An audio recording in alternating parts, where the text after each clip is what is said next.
Okey, buat masa ini kita nak bercerita tentang fashion. Kalau anda tengok baju yang Zahra pakai ni, ngerlep.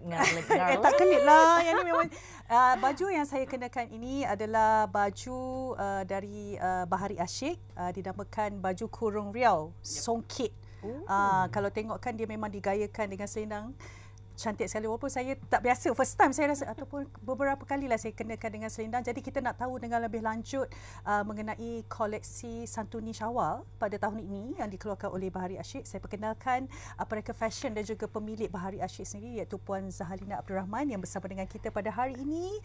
Apa khabar Puan? Baik, Alhamdulillah. Sihat ya? Alhamdulillah. Okey, terima kasih kerana sudi meluangkan masa bersama dengan kami di pagi hari ini. Dan kita nak bercerita tentang raya ini. Tak lengkaplah kalau raya, kalau kita tak bergaya dia macam off sikit kan. Okey, mungkin Puan Zahalina nak ceritakan tentang sedikit latar belakang Bahari Asyik, betul? Sebenarnya Bahari Asyik ini bermula pada 2006. Okey. And then masa tu saya memang buat jualan dari rumah ke rumah, dari office ke office, every Friday, office kawan-kawan. Okay. So selepas tu 3 tahun selepas tu saya manage buka shop, outlet di Plaza Shah Alam. Selepas kami jatuh bangun lah, then we open a small shop dekat Plaza Shah Alam. Dan daripada situ I think 2009 kami buka kedai. And then kita mengorak langkah lah, kita mula jual fabric yang diimport daripada Pakistan, daripada Dubai. And then kita mulakan dengan RTW, baju kurung Pahang masa tu. Okey, kenapa masa tu kurung Pahang? Okey, sebenarnya saya ni pemerhati kepada baju-baju tradisi, saya minat. Masa tu kita ada 2007 tu kita ada, 2006, 2009 tu kita ada baju kurung sepisat gantung ataupun baju kurung yang biasa. Baju kurung Johor yang biasa. Okey, so daripada situ saya rasa why not kita buat something yang kemas, yang nampak presentable untuk semua petugas awam khasnya, ataupun bank. Masa tu bank pakai baju kurung kan. Okey, so di situ saya olah dia punya pesak dan kekek untuk melihat, untuk menampakkan dia lebih kemas dan presentable. So mendapat sambutan yang bagus, dan kita terus mengorak langkah ke kedai kedua pada 2011 di bangunan yang sama, di mall yang sama. Okey, so kami separatekan fabric dan baju busana. Then mendapat masa tu memang bagus. Okey, then buka lagi another shop yang besar. Okey, di tingkat 1 di Plaza Shah Alam juga. Kedainya berkeluasan 2,500 square feet. Besar. Ya, besar. Sangat. Jadi fund yang besar juga. So selepas tu saya rasa why not kita fokus pada yang ni. So we close down 2 shop. Yang terdahulu. So we focus on the 2,500 square feet. Langit tidak selalu cerah. Betul. Kadang-kadang mendung datang. Hari. So pada 2019, 2020 kita ada pandemik COVID-19. Pandemik COVID. So itu memberi saya tamparan yang hebat. Dan kami tak boleh sustain di Plaza Shah Alam. Dan kami mengorak langkah keluar daripada Plaza Shah Alam. Dan now kita beroperasi di bangunan Emira Residence, berhadapan dengan Aeon Section 13 Shah Alam. Dan kita bercakap tentang fashion hari raya. Kita boleh tengoklah lambakan mereka fashion. Pelbagai fashion baju, ada yang viral, ada yang tidak viral kan. Dan ada yang pelik, ada yang masih mengekalkan ciri-ciri tradisional. Dan kita bercakap tentang dalam mengekalkan, seperti Helena katakan, mengekalkan ciri-ciri tradisional, baju-baju tradisional, terutamanya kepada Gen Z. Kita bukan, saya bukan Gen Z lah yang pasti ya. Betul. Saya Gen sebelum Z. Mungkin apa antara apa orang kata itu approach ataupun pendekatan yang digunakan untuk menanam rasa cinta terhadap busana tradisional yang seperti yang kita gayakan hari ini. Betul. Memang that is my point untuk tahun ini ya, sebab kita makin lama makin berusia dan kita mencari pelapis yang akan membawa warisan kita ke hadapan. Jadi mereka inilah sebenarnya sezaman ni. Mereka inilah. Jadi mereka ni dia punya wanita maksud saya ya. Mereka ni sebenarnya dia mempunyai cita rasa yang berbeza. Saya tak tahu, mungkin disebabkan pendidikan ataupun pendedahan yang awal yang mereka mengikut keadaan ekonomi kita kan. Approach yang concentrate on which side industry and so on. So dia membuatkan generasi terbaru kita ni kurang arif dengan baju-baju tradisi. Mereka tahu baju kurung, di sekolah baju kurung kan. Tetapi mereka tidak detail. Kadang-kadang mereka tak tahu yang bahagian kain ni di mana letaknya ya. Yang susun ni di depan ke di belakang. Saya memang berurusan daripada 50 seorang yang anak ini yang arif, yang tahu, yang minat. So itu mungkin disebabkan pendidikan mak bapak dia ataupun sekeliling dia. So dia berminat dengan baju tradisi. Jadi approach yang saya ambil, kita tak boleh nak kata you pakai baju ni. Ini lawa cantik mak atuk nenek punya. Tak, mereka tak boleh terima. So what Bahari Asyik buat, kita akan reka cipta baju kebaya contoh. Baju kebaya yang lama, contoh kebaya Bandung saya, kami letakkan belt, letakkan tali pinggang. So dia blend dengan tali pinggang. At the same time, kalau rasa macam nak ke tradisional, you jangan pakai tali pinggang, you pakai brooch. Kerongsang. So dah jadi baju tradisi. Dan untuk koleksi raya tahun ini, iaitu koleksi Santuni Syawal, apa keistimewaan yang diangkat untuk koleksi kali ini?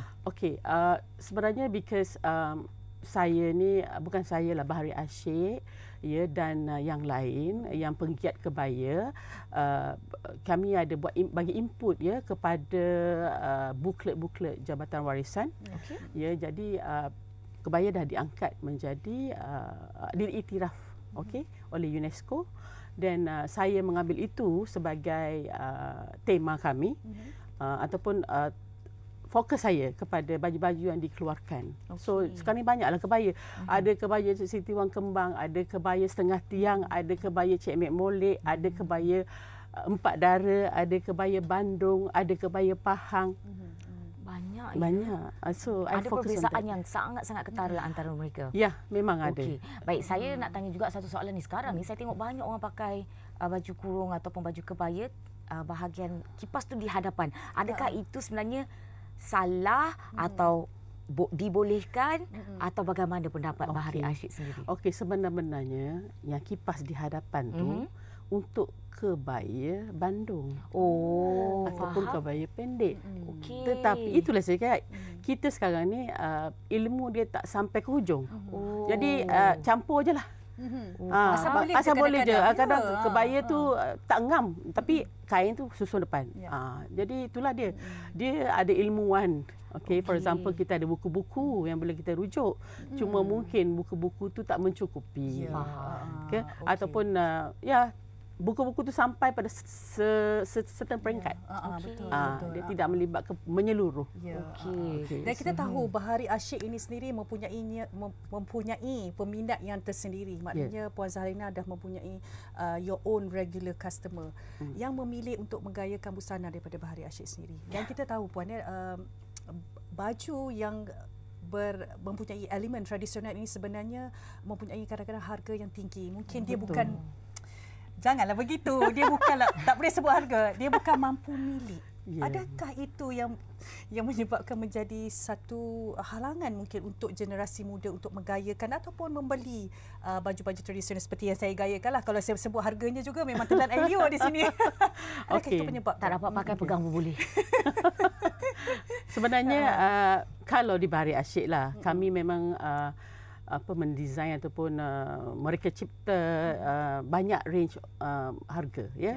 Saya rasa harga tidak menjadi persoalan. Cuma saya sekarang memang mahukan masyarakat kita memilih baju tradisional untuk ke majlis-majlis makan malam, ataupun dengan cara kata lain untuk menaik tarafkan baju-baju Melayu. Tak naklah faham kalau baju tradisional kita nampak baju Kedah dan kain batik. Saya kurang setuju. Sebab orang Melayu dulu, Kesultanan Melayu dulu kan. Pakaiannya sangat meriah dan cantik. Jadi di situ ada dia punya aura kemelayuan yang tinggi. So bagi saya kita kena ada tu. Kena nampak elegan. Pakai baju Melayu, pakai baju tradisional kena nampak elegan. Okey. Dan mungkin kalau kita boleh saksikan di rancangan ini adalah dua baju ataupun rekaan Saiful Bahari Ashiq yang berbeza. Mungkin Puan Zahalina nak bezakan baju yang dipakai oleh Zahan dan baju yang dipakaikan oleh Puan Zahalina sendiri. Baju yang dipakai oleh Zahan ni kita buat daripada songket. Songket apa ni, bukan songket 100% songket ya. Bukan songket tenun ya. Ini songket mesin. Itu disebabkan saya nak target bawah. I mean taklah jadi macam 10,000 satu baju. Okey, faham. You know. So affordable, masih eksklusif, reasonable. Kalau katalah you nak ke majlis yang agak majlis-majlis yang tinggi lah kan. Majlis-majlis nak ambil pingat ke. Itu masih sesuai lah. Boleh boleh dipakai masa majlis sebegitu. Jadi kalau nak yang macam wedding apa benda kan atau pergi office, kita ada range kedua. Yang Zahan pakai ni premium. Ni premium. Yang Puan Zahalina pakai pula. Yang ni saya untuk saya. Oh, maaf, exclusively for me. Secara eksklusif. Ya, sebab saya ni kategori size yang odd. Okey, faham. So saya kena ada persalinan sendiri. Okey. Kalau daripada segi harga? Daripada segi harga tu agak mahal sikit sebab saya memang suka something yang autentik. Oh, saya kena pegang yang ni lah. So lembut kain dia. Yang ini sebenarnya kain limar. Kain limar? Apa tu kain limar? Kain limar ni dia kain songket tetapi dia mempunyai tenunan yang halus dan pelbagai warna. Cantik. Makan masa untuk menyiapkannya lah. Ini tidak menggunakan mesin atau tak, ini memang tenun tangan. Memang tenun tangan. Sangat istimewa. Ya, sebab hari raya kan. I think I want to present something nice. It looks really nice on Yes, TV. betul. Okey Puan, mungkin secara kesimpulannya kita dah sentuh tentang fashion raya ni semua kan. Bagaimana untuk kita terus hendak mengangkat dan juga memartabatkan busana tradisional ni. Kadang-kadang kita hanya sekadar meluahkan tetapi maybe no actions taken. Kadang-kadang mungkin ada musim-musim tertentu je yang kita akan memakai pakaian tradisional ni. Okey. Sebenarnya sekarang ni bukan musim-musim dah Zahan. Kalau kita tengok especially raya ni, semua buat kebaya, semua buat kurung. So saya lihat memang daripada tahun ke tahun, tahun ni yang paling banyak mereka di luar sana yang membuat baju tradisional. Tapi dengan cara mereka lah, olahan mereka kan. Okey. So kalau saya fikir untuk memartabatkan, kita kena lebih giat memperkenalkan, memperluaskan exposure. Memperluaskan exposure untuk dikenali. Tahu baju ni apa. Jadi di Bahari Ashiq saya olahkan sedikit supaya ada orang cakap baju tradisional ni besarlah, global saya pakai nampak macam tak lawa. Kita olahkan dia biar nampak lawa dan kemas. Itu yang penting, lawa. Bila pakai yang gemuk jadi nampak kurus. Yang kurus nampak segak macam tu.